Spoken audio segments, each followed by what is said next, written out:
I'm Marlon Weems, the publisher of the Journeyman newsletter, and I am here with my good friend Ahmed Baba.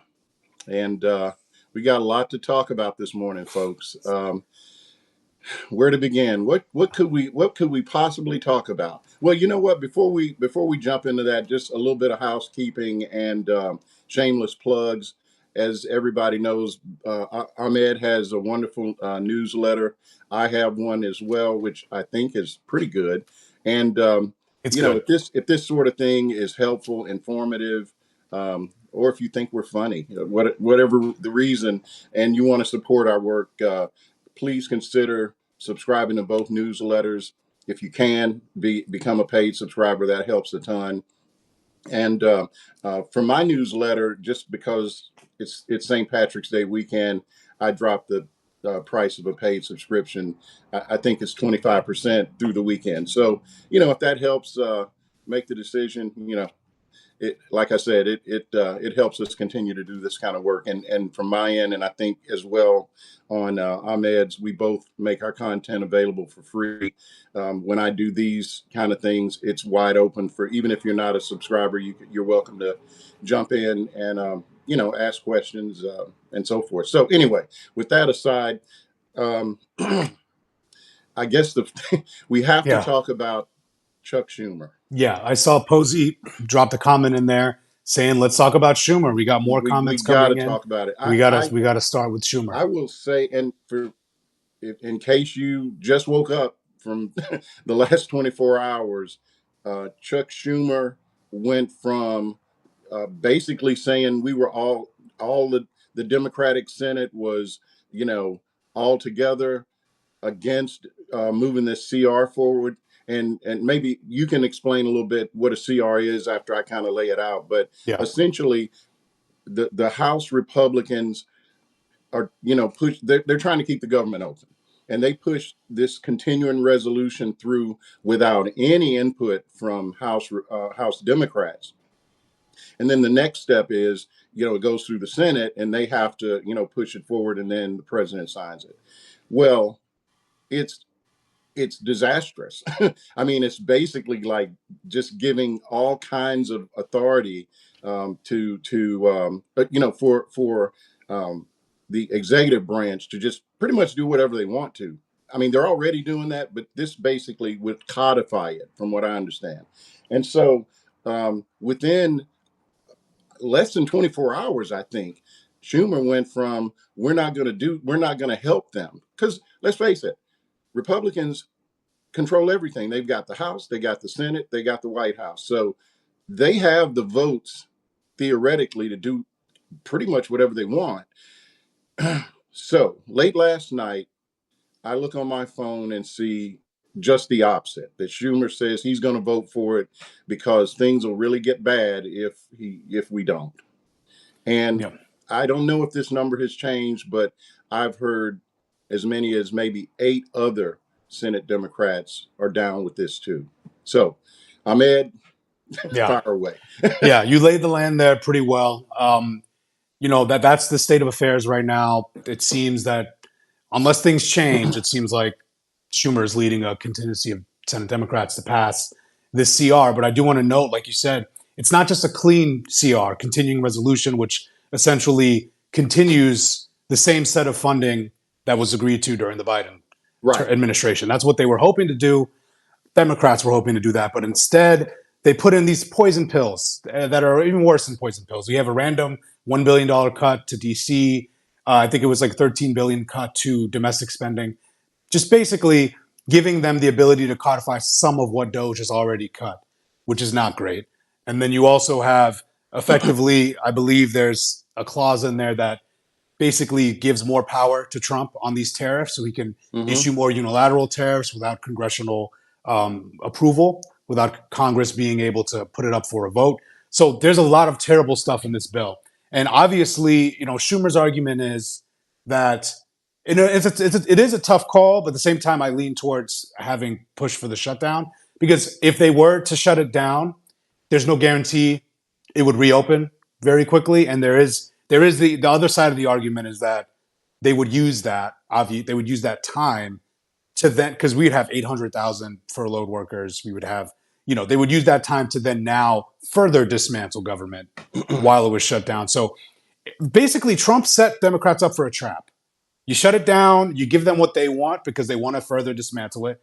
And if you don't shut it down, uh, you basically give them more power to further dismantle it, right? So it's like it's a really terrible situation. But what I do think, at the very least, Senate Democrats could have done, I didn't hear that much public advocacy in an organized, orchestrated way to highlight what was in this CR.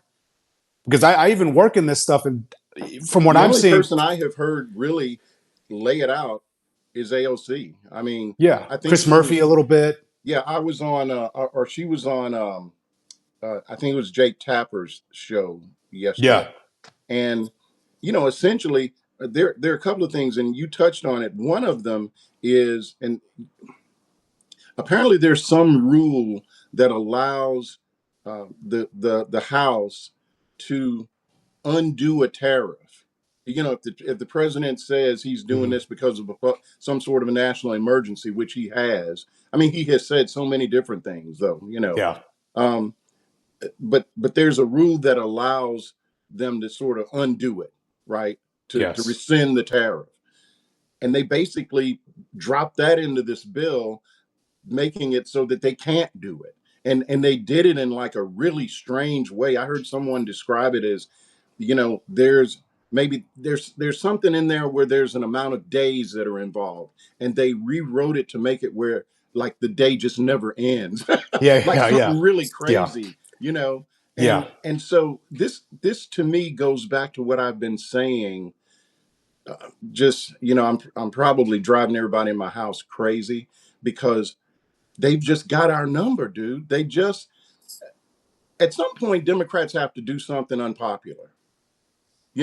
At some point, you got to, and then be ready to defend what it is you've done and explain why. And from all of the polling that I have seen, and I'm not, you know, polls are not infallible, right? Of course, But the country's kind of with us, you know, yeah. and nobody likes what Doge is doing. Nobody really likes Elon Musk, and fair enough that some things are going to get. If you do this shutdown, tell me if you have an idea. I don't know what happens that's a whole lot worse Well, I because they're mean, firing people. They may very well interrupt Social Security anyway. yeah, They're gunning for Medicaid. They're gunning for Medicare. yeah, So what? yeah. I mean, the Why not? argument would be that maybe you know it would expedite their firings. Like if there's 800,000 people who are furloughed, maybe the administration just decides not to bring them back, like things like that. And but Well, again, like you're saying, they're already doing okay. this. They're Let's say already they doing. do that. Well, that's what the courts are for, and we No, of keep winning in course, court. exactly. So my point overall is, yeah, I think Schumer and them could have avoided all of this, frankly. I think they didn't have a contingency plan for if Speaker Johnson actually had the votes. It seems like they were just hoping that the House would just prevent the CR to go through. I don't know what it was, but I don't know why Schumer wasn't able to go into Thune's office earlier this week with a united front say you're getting zero votes from the Democratic side unless you make this a clean CR. I feel like there could have been pressure applied. It seems like they met yesterday and just came to some haphazard conclusion. And I'm really just stunned by the lack of organization because like It's if puzzling. yeah, if you really believe that Donald Trump's a threat to democracy, and if you truly believe that what he's doing to unilaterally dismantle agencies is this unlawful power grab, this constitutional crisis, then you have to act that way. You have to, and I think an emergency situation like that would require something like using the government shutdown as leverage. And in this case, from the way they're behaving, it feels like normal politics. And this is why it'll end up, I mean, I don't know how long this will stay in the consciousness. I feel like this could be something where in a few months from now, most Americans will have not even registered that this happened because it happened so quickly. But for the base and for the people who are tuned in that are trying to fight, this is demoralizing. for a lot of people, because at the very least, maybe you don't do the full shutdown. Where was the fight? Where was every Democrat all week, all over every cable show, every over? Where were they making the case against the CR to build the public support that could have maybe moved through to even prevent the shutdown in the first place? So I just feel like they fumbled, and then Schumer just at the end just caved. Man, let me tell you something. I hear you, but and honestly, what you just said, it really spreads the blame, because if you if you're if the idea is they didn't have a contingency for Johnson getting the votes, well, now that kind of points back to Hakeem Jeffries. Yeah, I just don't. I don't know what these guys are doing. I just don't. I don't know who they're I know who they're not listening to. They're not listening. I mean, because people are telling them. I saw someone in the comments say that, pardon me, that the switchboards are jammed. You can't get Yeah, through. that's yeah, You you're know, right. folks. Yeah, I see that. The comments are popping, by the way. If we're reading them, I'm seeing them coming through. Everyone is really pissed about this. Yeah, Um, I actually jumped on last night because I was like, I just had to get it off my chest, and it was, I don't know, maybe 11 o'clock, and like 200 people jumped on, and I said this last night, and I'll repeat it. I have voted as a Democrat, either officially or unofficially. I mean, like since high school, I voted for Jimmy Carter. You know, yeah, yeah, I think that was my first vote, and I have been disappointed in Democrats before. I have never been this disgusted, to be hmm. honest. And frankly, to the point of thinking maybe I'm not going to be a Democrat, Oh, come because on, I Marlon, you got to got to see. stay. Well, I'm not saying, dude, I'm not I know going what you're MAGA. saying. Relax. It's not, I'm not going to the dark side. I'm just really disenchanted with what they are. They are not only do we not have, leadership that we would like with guys like Schumer. Jeffries, I won't put him in the same category, but I Jeffries, I hear say a lot of things, but I just don't feel like I feel like Republicans also they always know we're going to cave. Yeah, You and know, that's they and always that's know and the that thing we're is, gonna cave. and the thing is, which is why, like, at this point, it was almost as if, I mean, I don't know how many choices they had left. They didn't spend weeks gearing up. Like, this should have been a months long like, they should have Well, been, they knew this was since coming. the news was Exactly. coming. They should have had a strategy for months, right? So, now, once, if you're in the last second, if you have no demands, they should have created concrete demands. Because if they were to go into the shutdown now, what would they even be asking for? They haven't Well, created. Well, I mean, they could ask for things, that's the but they thing. I mean, but they didn't make it it's clear before, right? they can't even. Man, I just hate to. I'm starting to feel like I'm just piling on these guys. But good God, man, how hard can it be? How I hard can it mean, be? Trump is doing so much damage, and we hadn't even gotten to like the economic yeah, damage that is happening. yeah, Okay, where and it's you got the top level, but what I don't think is getting talked about nearly enough. Like for example, and I know we're kind of straying away from the original conversation, but you think about the guy's talking about a 200% tariff on champagne. Okay, well, we don't have any champagne in America. So if you want like for real champagne, you got to buy. My yeah. cats are making a Oh, it's cameo okay. appearance over here. Sorry, but yeah, so this stuff all trickles down to the distributors. Like Yeah, look at the whiskey market. He's about to screw that up, and exactly. it's I've just never seen anything like this, man. I've been Yeah, around for a minute. and I and have and not seen anything like this. and the thing with the tariffs too, just to even wrap up, because we're going to move over to the tariffs in a second. But like on that point, Democrats could have used that tariff clause in this CR to Yep. message heavily against it in a week Yep. when market volatility is there. They should have took a stand and said this bill, it further empowers Trump to implement more of these tariffs unilaterally. They could have taken a stand, and that would have resonated with Americans. That Americans could have backed opposing that CR if they framed it in that way. But we're not Yeah. seeing, we're not seeing messaging discipline from them. We're not seeing a situation in which we need strategists at the top. We need people who can think long game, like Pelosi did when she was at the top, to really strategize and scheme out exactly what they need to do. I don't think Schumer, I think after a while, when you're in there for so long, it just becomes performative to you. And I feel like the weight of this moment is not weighing on Schumer's shoulders at all. And Hakeem Jeffries, he's a little better than Schumer, but at the same time, Looks like somebody said in the comments, he's just too mild mannered, and he has, this cadence, and he kind of how he is, and that's all well and good, but every now and then, it's got to be a little bit of fiery, you know, just going off on folks.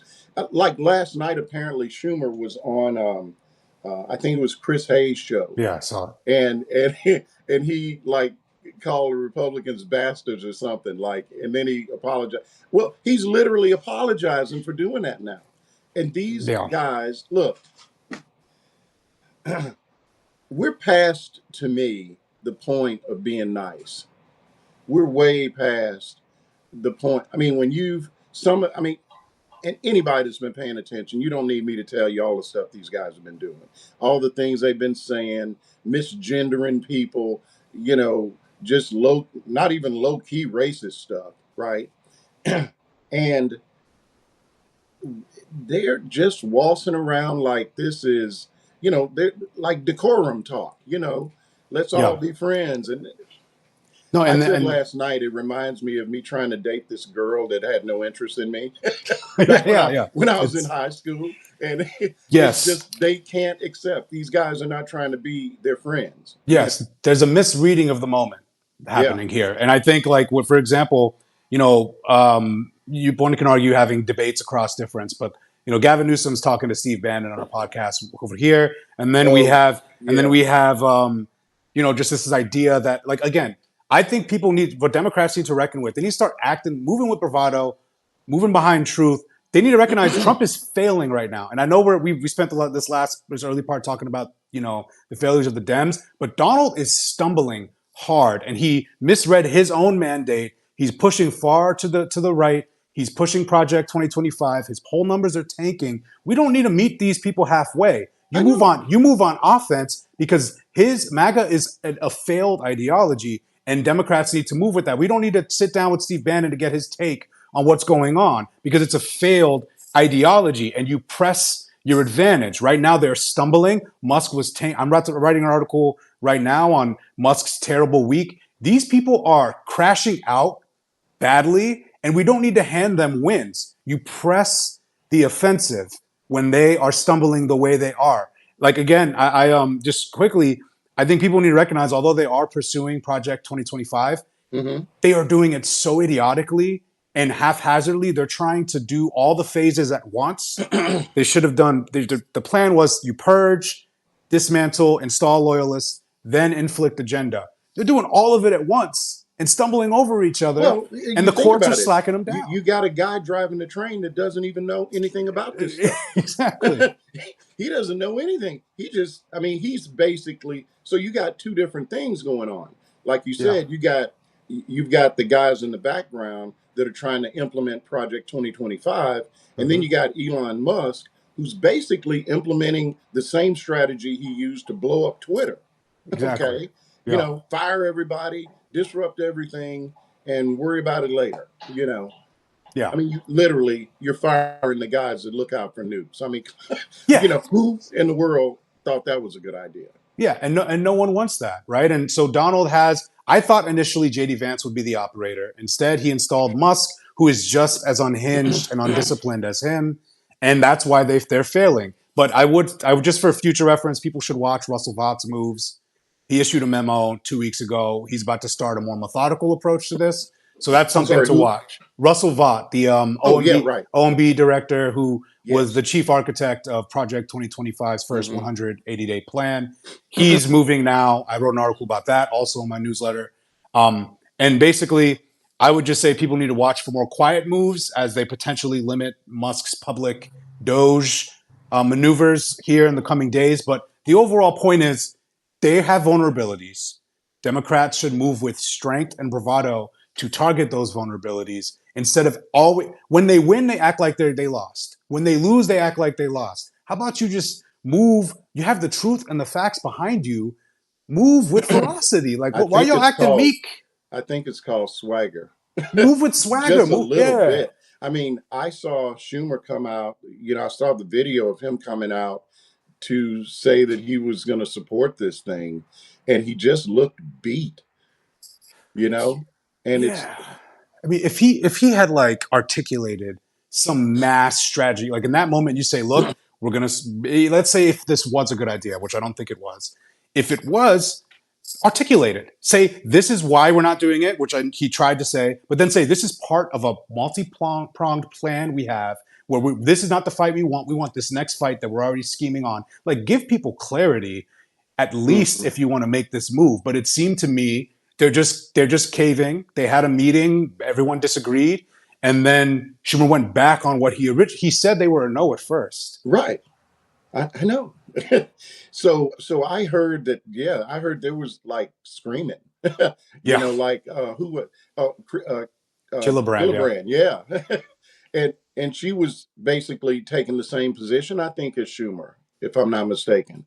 So do we know who the 8 or 10 Dems are that are going to vote for this? I'm assuming it's Schumer, it's Gillibrand, it's probably Fetterman it's Fetterman. Yeah. for I don't know sure. exactly yet. I think honestly, I think people are trying to pressure them out of it. I mean, the day is long. We'll see what Yeah, happens. I mean, if AOC last night was trying to make a really compelling case, uh, and like AOC no, the was, vote hasn't happened, right? yeah, no vote I'm hasn't asking. happened yet. No Now, vote when hasn't do happened we know yet. when it happens? I'm assuming it'll happen later this afternoon or the Mm, evening. The deadline is midnight, so okay. we're going to see. But I think AOC was saying people were saying they want to fund AOC to challenge Schumer already, I and but know, but but but he like, doesn't. He's not up for another couple of years. well, but the point is, it's just like people are mad, and AOC saying her focus is to get them to change course. It's not, the vote hasn't happened yet, Right. so I think people who are calling their senators who are applying pressure are doing the right thing. We'll see if they end up moving, but Hmm. it's just this. If it was a clean CR, But that would be different. I would That would be actually different. opt for passing it because it's like at that point, let the train wreck continue. Maybe you use the leverage, but it's a harder sell. This one, there's key provisions in there that are unnecessary cuts that empower his tariffs. Like this was the place they could have made a case against, and they just like the clean CR is a harder decision to make. This one, I felt like it was very clear they should have picked a fight here. While the country's behind them, the stock market is tanking into correction territory, and we're just It's gonna hard to continue explain. funding it. It's hard to Like explain. I don't know, man. I think Americans would have backed the fight. I Um, I'm positive, and sometimes even let's just put the public sentiment aside. Sometimes you just got to do some stuff and drag people along with you. That's called leadership. yeah, That's what that is. Where maybe everybody, but that's not even the case here. I think the support is pretty, and I'm not worried about what they're saying on Fox News because of those guys course, aren't going to ever be for you, right? Um, so, I was thinking last night. I mean, we should have seen this coming because the other day I saw Chris Murphy on, maybe it was one of the Sunday shows, Dana Bash, I think, and she asked him about Marco Rubio. This was right after the whole, Oval Office meeting yeah. with Zelensky, and she asked Chris Murphy if because he had voted for Rubio to be when they confirmed him, And she asked him if he thought it was a mistake, and he said yes. And then he went on to say that he thought Rubio was going to stand up to Trump. And I'm thinking to myself, what possible evidence would have led you to come to that conclusion? If I mean, where have you've seen this guy constantly just capitulate for 10 Yeah. years. What at the moment were you thinking of putting him in the position of Secretary of State would have led you to think, well,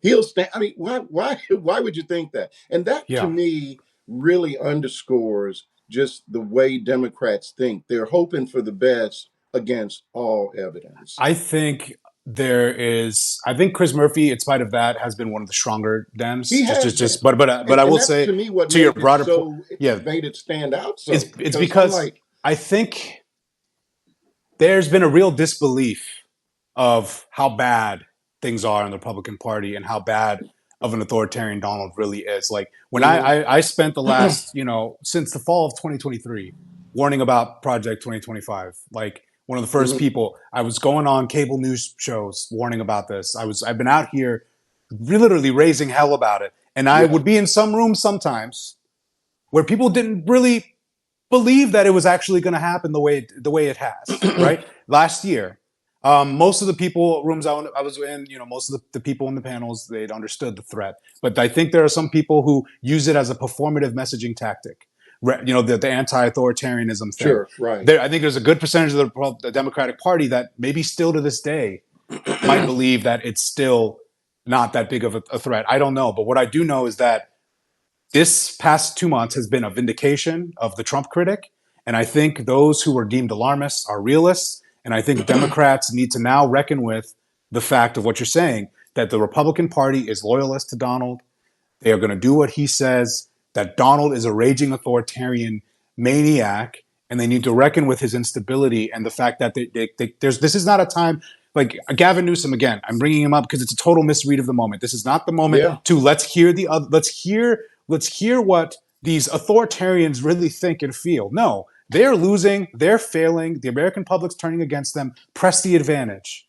Offense, offense, offense is what I would advise because they're losing public opinion, and even the Nazi regime cared deeply about public opinion. They had Goebbels would send spies into the bars to listen to what Germans were saying. Like public opinion matters. This public pressure matters, and I feel like Dems missed the moment to bring it all together here because it's been a rising thing of just town halls, stock market tanking, Tesla protests. This was the moment to bring it all home, and they didn't. And I think they missed an opportunity where they could have captured the nation's attention. But you know, it's on the people. It's up to yeah. us. I It's on think I us. think we're in the world now when it's not. There's no charismatic leader. There's no Barack Obama 2.0 coming to save us. I Yeah. think this is. I was just in Selma. This is the foot soldier. This is the foot soldier era where it's just everyday Americans that are going to be the ones to make this change. You mentioned Selma. I wanted to talk about that a little bit. And I agree with you. You're 100% right.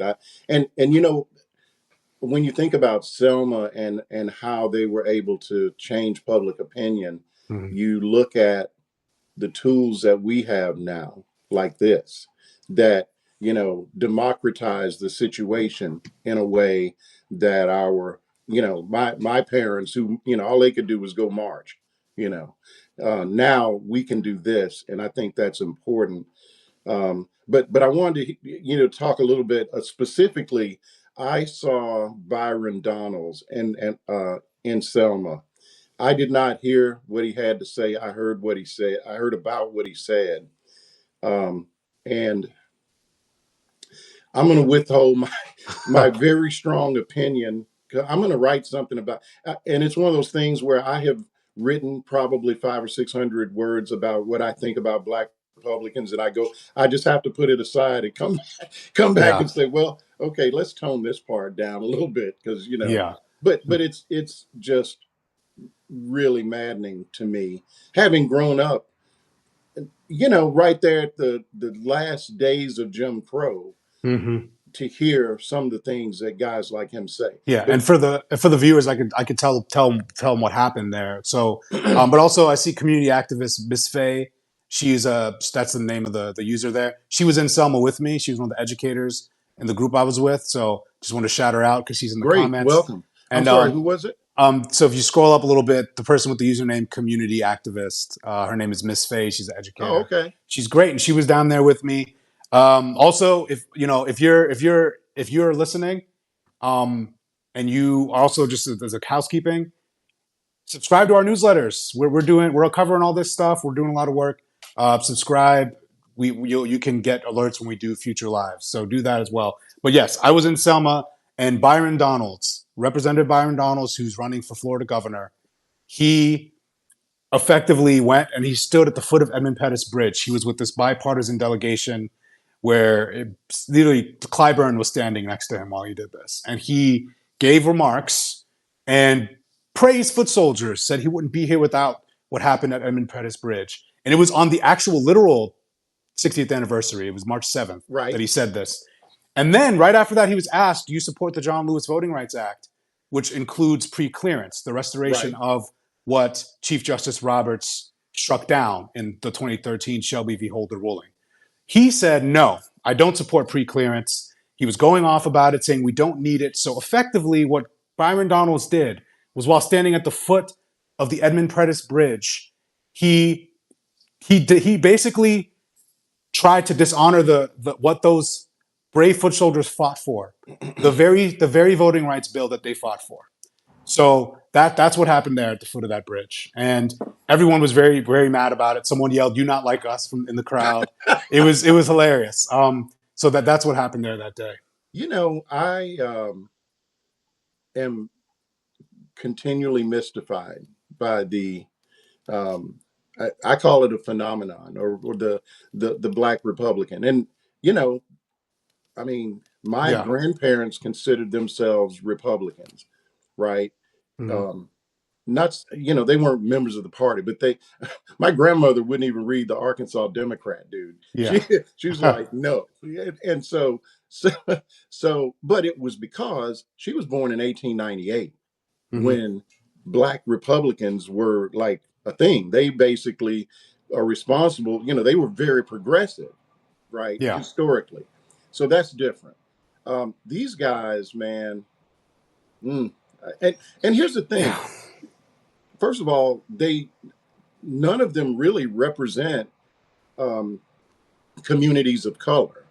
If Exactly. you look at where who's putting them in office, Hmm. and so there's that.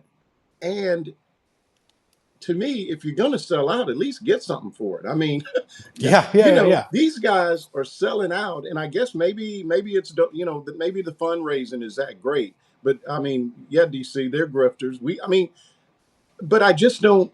I just can't get around the idea of just selling your soul for that. I mean, look, Yeah. Yeah. I'd probably be doing a heck of a lot better if I just gone over to the other side. I mean, there's Exactly. money there for people of color on the other side of the fence, right? Exactly. I'd probably have a podcast, and I'd be at Yeah.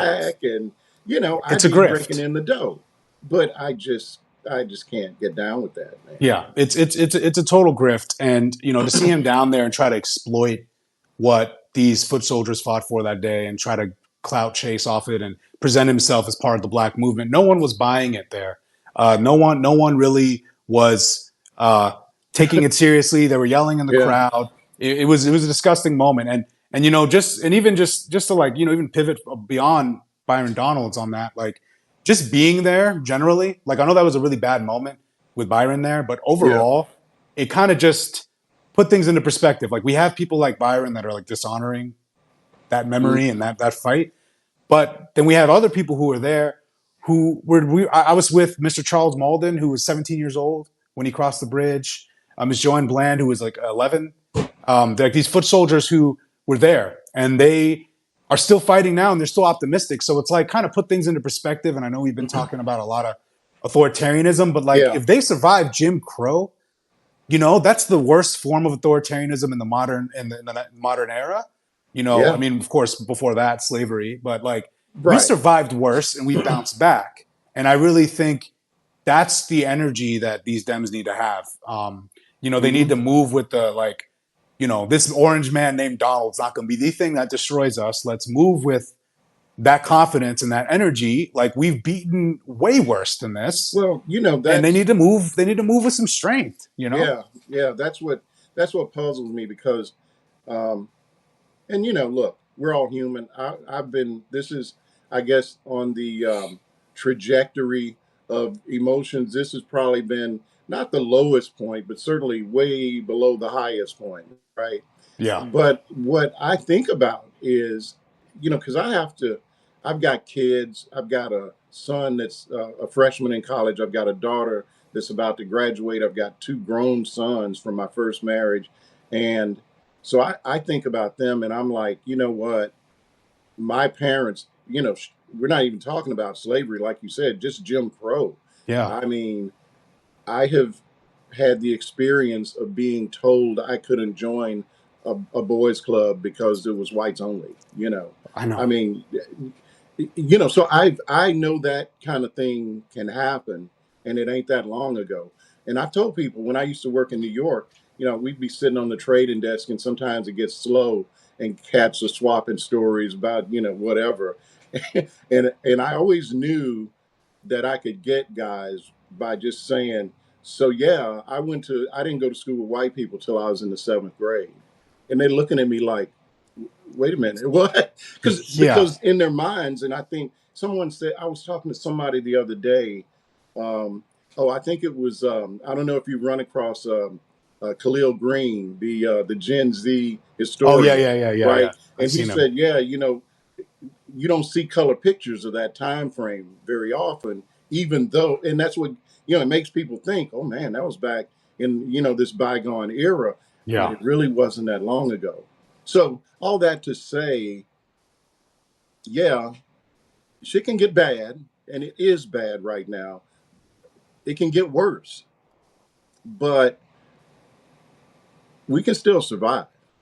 Yes. We can still come out of it. We don't have to lay, and that's I think the frustration when you see, obedience in advance, as they say. Yeah. That's the part that really gets you. But you know, we can a lot of it's on us now. Exactly. A lot of it's on Exactly. us. Exactly. It's on us, and you know, insane to hear that you know you had that struggle yourself, and it shows it's within one lifetime Yeah, that we had these changes happen. Less than a lifetime, right? yeah. Our I mean lifespans are that little increasing. story I told. I think I was maybe 15 or 16. Yeah. And my dad knew what the deal was. The town that I went to high school, they had they had a white boys club and a black boys club. This is in the 70s. Yeah. That's We're not talking about this was in yeah. the 70s, dude. I know. And he was gonna sue, or he thought he was, until folks started calling our house and all, and it got ugly. But he you had to show that you'd been affected or harmed, and Yeah. so he takes me and my brothers and he tells us we're going to go in here. We didn't even know, and he says, I want you to remember what's getting ready to happen. And we're like, okay, what's this about? And we go in, and these are like all our little friends that we go to school with, white boys, and everybody just stops what they're doing, right? And so yeah, that Yeah. Yeah. was And I was like in high school, I guess. yeah, and it just shows the recency of it, and you know, and to your earlier point too, just the fact that it's on us, like you know, given the resilience, we you know we have a lot of resilient people who endured that Yeah. time period and are still here to advise us, and we can get insight from them. And I really think, you know, it's about that time to use and channel this energy. So I think, although you know what we're seeing right now, although it sucks and it's terrible and it's horrible for our country and what Democratic Party is doing, or Schumer, I'll say specifically, is doing right now is disheartening. I think all of this, and with Trump, it's a wake up call for Americans to get up. There was, I think, 90 million people that didn't vote last election that are eligible. Yeah. Like, if this is like a let's get involved, let's reshape our leadership. The people who you have AOC, we have young, hungry leaders. Like this, it's in these moments where They're a major catalyst for change where people rise up, young leadership rises up, new changes come along, and then it creates extended periods of progress. You know, the 60s were incredibly volatile, that we had an extended period of progress, or, you know, obviously there's some halting there and things that need to be fixed, of course. But like now we're in the backlash period. Yeah. In these backlash periods, people rise up, and then we could create. There's an opportunity here for new media ecosystems to arise, like the ones we're trying to create here, where new democratic leaders rise up, where new ways of doing business take hold, where there's a class consciousness rising of people who want to make their own way against just this really unequal system. And I think it's a wake up call for Americans. And we could end up coming out of this stronger. And I know that's not like easy for people to Well, no, hear. but that's it's the pendulum thing, right? It Yeah. swings both ways. Someone asked a question just a second ago.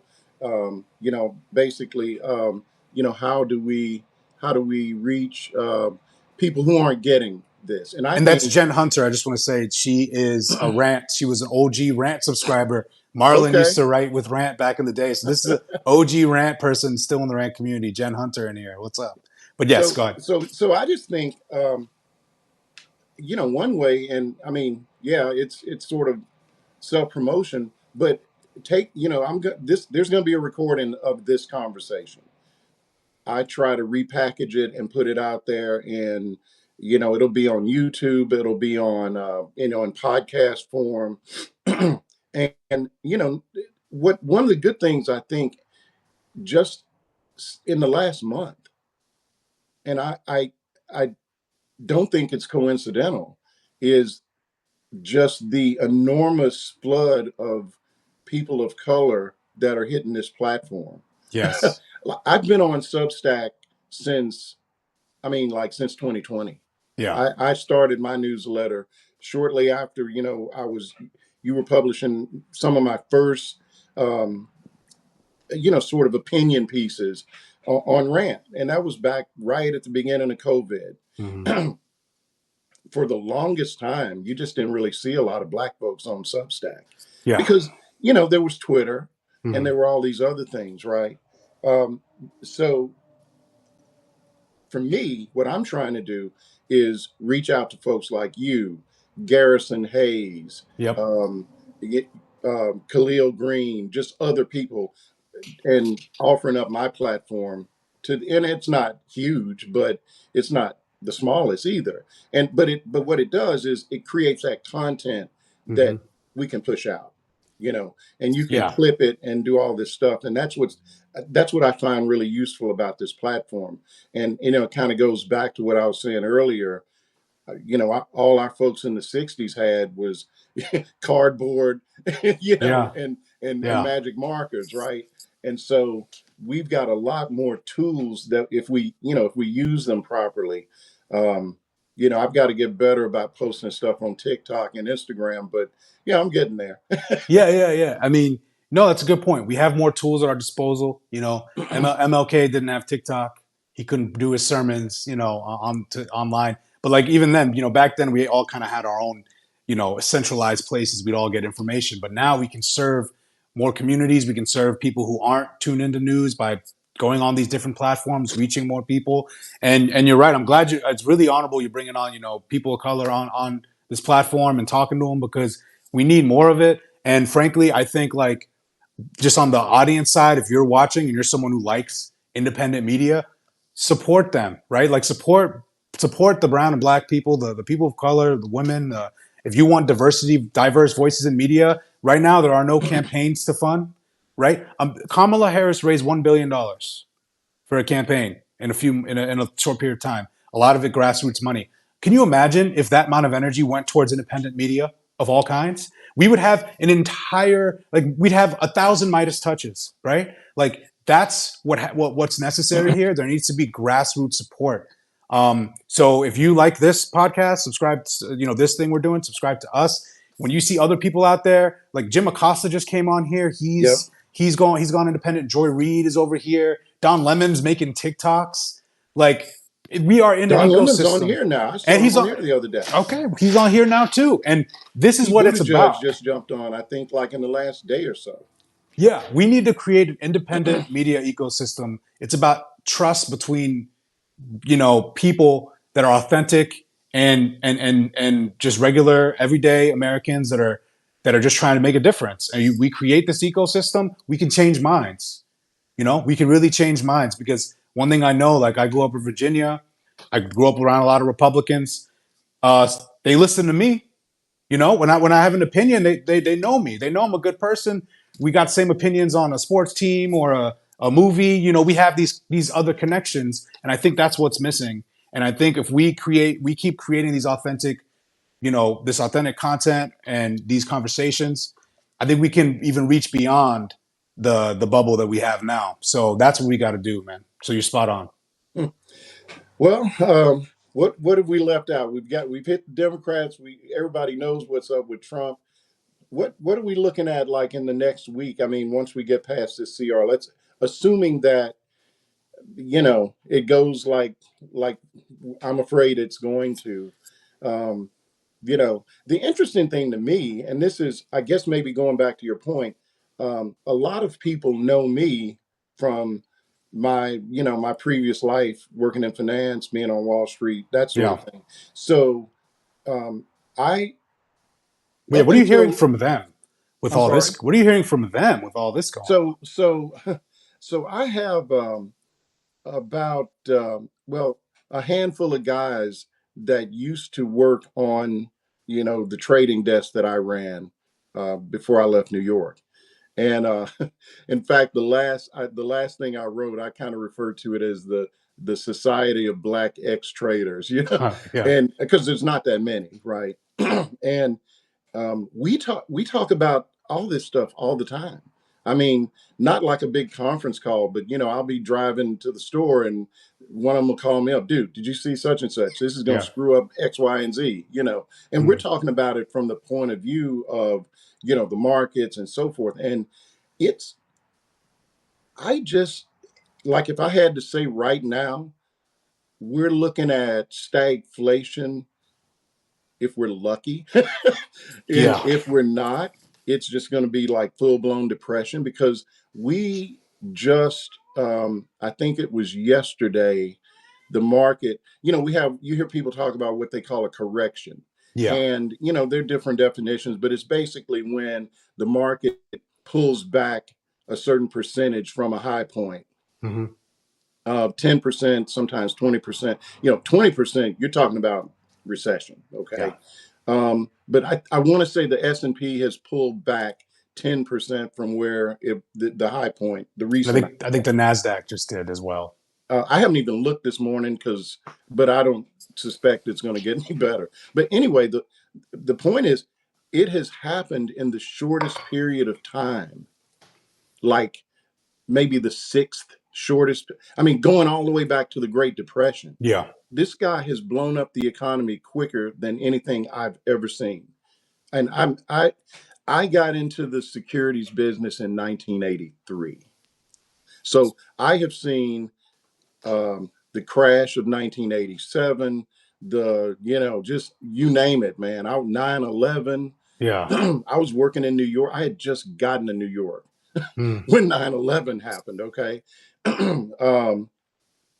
So all these different, the housing crisis. I was running a trading desk trying to, just make sense out of the housing crisis because market was swinging like 600, 1,000 points one way or the other. So I've seen a bunch of stuff, dude.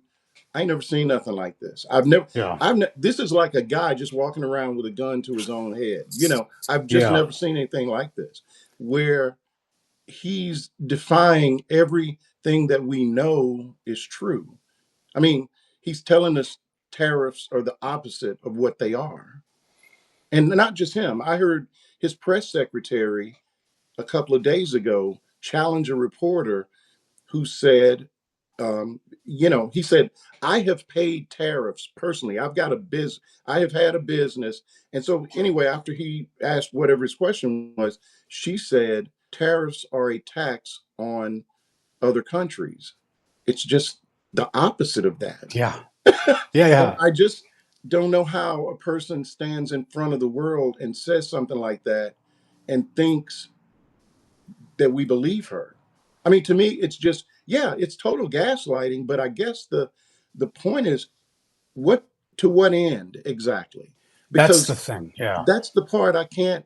Do they really think the entirety of the EU, everybody else? I mean, okay, I got that that they have basically gaslit their supporters, but this is beyond that now.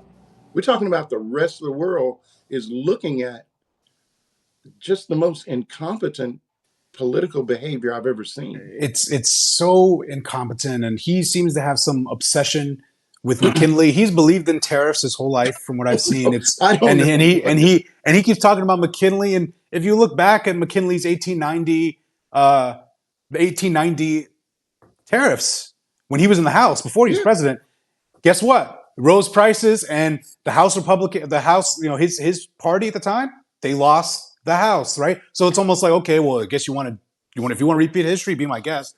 Lose your party, the majority here. But the point is, it's just asinine. There is not a single credible economist in the entire world right now that believes that this is smart. And you're right. To what end? He's talking about long-term gain for short-term pain, but there's only long-term pain here. there's He's only he's pain. he's tanking an already strong And economy. now they're blaming Biden. It's Yeah, just, because it's insane, and it's because Donald is just like he's like a mockery of himself at this point. He's not. He's just stuck in his ways. He can't grow.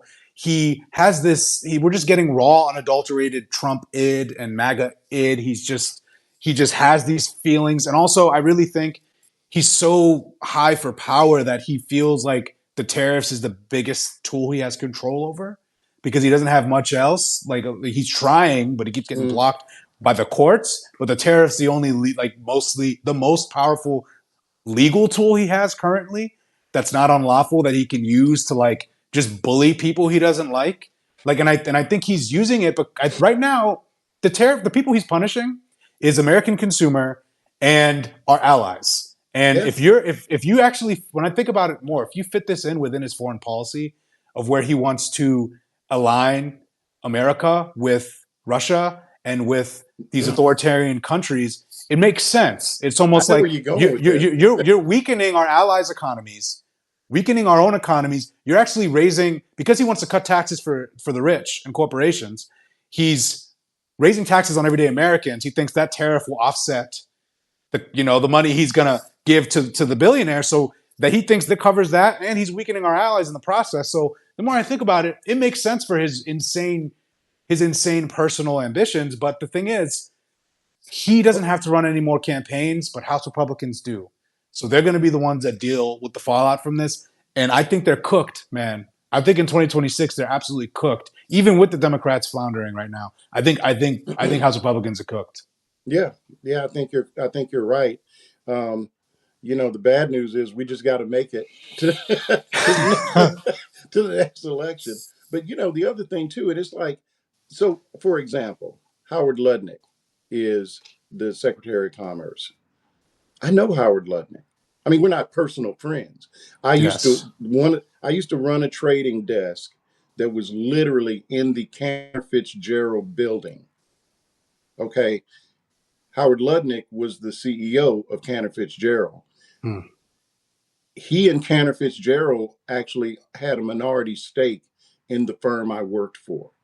Hmm. So we had a close relationship. So, this guy would come down. Uh, I've talked to the guy. He's not ignorant. He's a billionaire. Now, he's not the most well liked guy on Wall Street, but some of the stuff I'm hearing him say now, I mean, it's like it's almost like body snatcher kind of stuff, where, Yeah. where I'm just going, wait a minute, this guy's not this stupid. What's he talking about?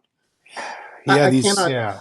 They're probably, if we make it out of this 50 years from now, there are going to be some case studies on the madness of crowds, or I don't know what you call it, mass hypnosis or something, where you see people take polar opposite positions. And look, we know politicians flip and flop all the time, but this is beyond that. This is like personality changes. And I don't know if Trump has some vault full of like just compromise on Yeah, everybody or honestly, what it is. what I think it is, and my biggest theory is just that, I wouldn't say even it's a personality change. I think this is who they were before. They have never had any principles. They pretended to have principles when it was fashionable. Mm, So Lindsey Graham was best friends with John McCain when being John McCain and decency was cool. yeah, yeah, Back when shame was a tool that could be used to pressure people, these people, they didn't want to get shamed, right? Polite society still existed. hmm, Donald comes here, after, obviously before that, there was other times when indecency was popular, Jim Crow and stuff. But after the sure. 1960s, we started into this polite society era, and, everyone's pretending to be kind to each other and accepting. And then Donald saying, hey, bad people, you don't have to be ashamed of being bad anymore.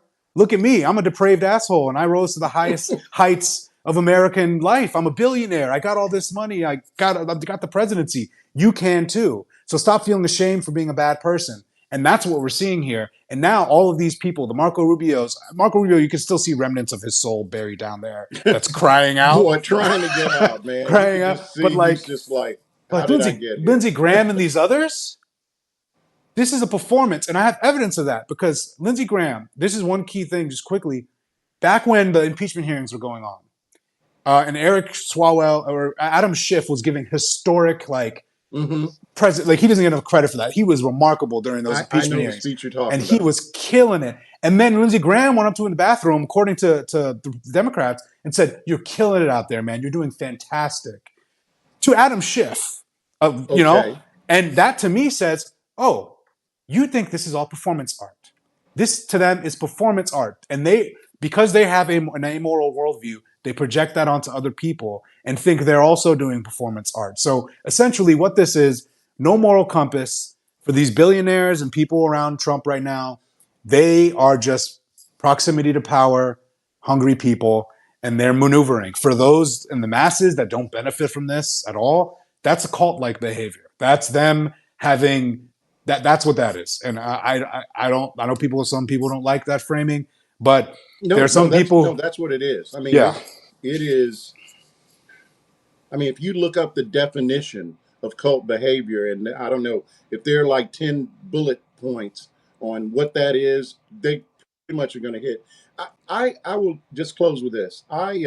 Just kind of to that point. I live on an island in North Carolina. It's great until it's not when there's a yeah, hurricane. But as a result of where I am around a lot of people who voted for Trump. Good folks, most of them. Some of them are exactly, assholes, but for the most part, short of talking politics, they're the kind of folks that if your house is on fire, they're going to come and help put it exactly, out. One of these, and there are a lot of people here that have this is like a summer home, that it's vacation home. They rent it out during the off season or during the season, and then like in the winter they'll come and stay for a week or whatever. So there's a particular guy that I met like that, and we don't really talk anymore because he went from I'll never vote for Trump again to here. Well, there's no way I can vote for Kamala, so there's that. But I have actually been trying to figure out how to write about this because I've got like a day's worth of text messages of me and him back and forth. And I'm not trying to out the guy. It's just, I think it's almost like a case study, though, in just the disjointed way that they think about stuff. So, for example, this is a guy who he lives up north, owns a business, and he complained to me that Biden's ruining the economy. We got this terrible inflation. I can't, people, I'm having to raise my prices. I can't get people to, my people want me to pay them too much. I can't afford. I'm about to go out of business. I said to him, well, why would you vote for the guy who's gonna enact tariffs and make make your costs go up even higher? His answer was, well, I don't think he's going to do that. Dude, he's telling you he's going to do it. Well, I don't like tariffs. Nobody likes that. I don't think he's going to do it. But what about Biden? he's insane or addled or whatever. And it was just that kind of conversation, to the point that here I am, 30 years in finance, worked on Wall Street, and I would tell him something, just basic economic 101 stuff, and he did not accept my expertise. But he would listen to Trump be completely wrong about all kinds of stuff.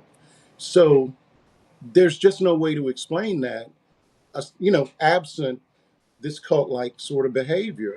They don't think that's what it is, right? But the whole think about this. Yeah. How long have we heard Republicans talk about the EV mandate? Like, that's part of the Green New Yeah. Yeah. Of Deal. course. Yeah. Yeah. Democrats trying to make everybody buy And a, then a, now a they're all buying and now we Teslas. got Teslas You up know in what? front of the White House. Honestly, fine.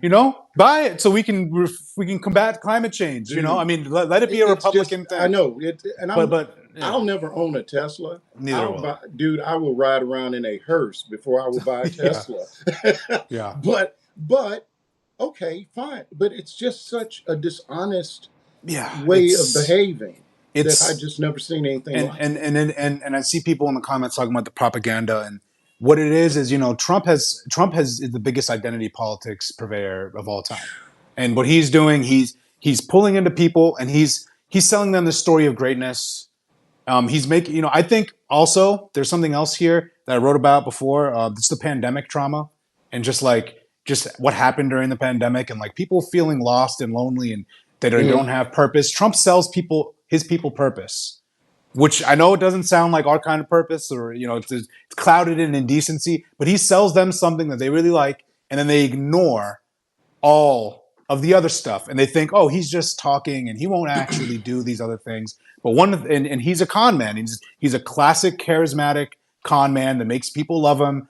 And he can, at times, he can be genuinely funny. I hate the guy's guts, but I can admit sometimes Yeah, I mean, he's there's funny. some stuff that he has There's said some that we stuff he still says that's laugh about. funny. It's funny. He's obviously horrible most of the time, but like if you're someone who buys into his shtick, there's stuff for you there. But the thing is, what he's done to these people, he tricked them into believing he cares about them. But what we're seeing now, and again, why I'm still optimistic after all that's happened, and even with Schumer's snafu, I think the people are so against what's happening now. The guy, like, I wonder if you check in with that guy, what he thinks now after he said there's not going to be tariffs. I think even the business people are shocked. Business Hmm. people are saying, that they just wanted this corporate tax cut so badly that they ignored everything else. Everyone, what's happening is everyone thinks they can pick Trump a la carte. They think they can have Trump a la Oh, that's a carte. good way to put it. That's what Trump it a la is. They carte. think I can have corporate tax cut Trump. I can have deportation Trump. I can have, this. I can have tough guy Trump. Whatever. Hmm. I can have he I can appeals to my have masculinity Trump. LBD. I can basically pick and choose. I can Yeah, hate trans people, and that's yeah, the only yeah, part that yeah. I But and want, I can right? ignore this other stuff. They think they can have Trump a la carte. And that's also part of our. It's like a symptom of our fragmented media, right? Because everyone kind of might only Hmm. get the little doses of the parts they like of Trump fed to them, frankly. So I think what's happening is that's what's happening. And then now there are people realizing, nah, man, you cannot get Trump a la carte. You get all of that Yep. man's psychotic behavior thrown in your face daily.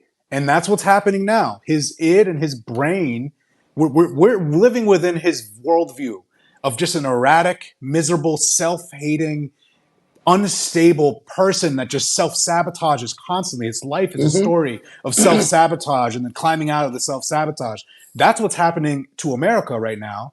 And I think Americans are waking up to it. I genuinely still believe to this day, even after, especially after the last month, I was more worried the week of his inauguration than I am now. I think he has Yeah. stumbled so ferociously that they're cooked. I thought they were going to do what was actually outlined in Project 2025 in a methodical way. Instead, they try to do all of it at once. They're getting smacked down in the courts. They've lost the public. I personally think they're cooked. We'll see. Maybe I'm just being optimistic, but I think Democrats need to move with the bravado of the fact that these guys are stumbling, and let's make fun of this, and let's mock it, and let's push the offense, and let's be real. about what's going on. And I just feel like Democrats always act like they lost Well, when the we know truth. how to play defense, and we're not even that good at defense. We really, like you said, we really need to be playing Yeah, some offense. yeah, That's, I think, probably as good a place as any to, because we could do this all yeah, day, of man. course. Yeah, yeah, man. Yeah, yeah. So, once again, I really appreciate you coming on. By the way, if you ever want me to come over to your side, I'll be glad to Yeah. do it. Just let me know. Folks, hope this has been helpful. And, let's, as Ahmed said, at least we can kind of end on a little bit of a positive note. In the end, it's all on us. And, that's the way we have to operate. And I think for today, we should be calling. I'm going to get on the phone when I get off. I'll put it that way.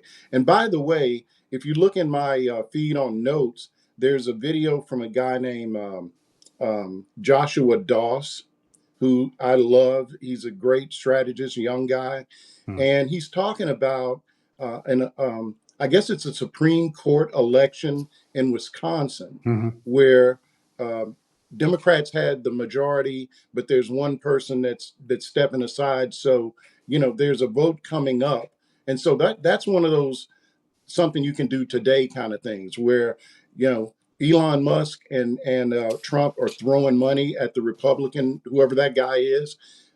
We can support this person and get her Exactly. across the And finish line. on that note specifically, I have a plug too. There's this nonprofit I partner with, and they're called Common Power. They're sending volunteers to Wisconsin Okay. to specifically fight for that seat in that judgeship. And they're fighting. This is going to be a big test. Musk is spending a lot of money there, so there are things you can do. So if you want to volunteer, go look for these other organizations Yeah. for If you Common know Power. somebody in And if you know Wisconsin, tell somebody, them. tell them about it. Send And them the link. there are actionable things that can be done now. And so I appreciate you bringing that up. Also, if you like this stream, I'm sure Marlon's gonna do the close too. But subscribe to, and if you're one of my subscribers, subscribe to my dog Marlon right here. He is great. He's been at this for so long. Former trader, amazing insights, and great political analysis as well. Thank you, Subscribe to sir. this man. The Support check's his in the work. mail. Yeah, support his work. It's doing great stuff, and support all the subscribe to my newsletter too if you're on the other side, if you're on the other end of this. But Well, yeah, no, I think as you said, we just have to stay on it. yeah. And with that, I'm going to sign off. And folks, we'll see you on the other side. And take care. Have a good St. Patrick's Day. Try to stay out of trouble. All right, All right. Talk to you soon. take it easy.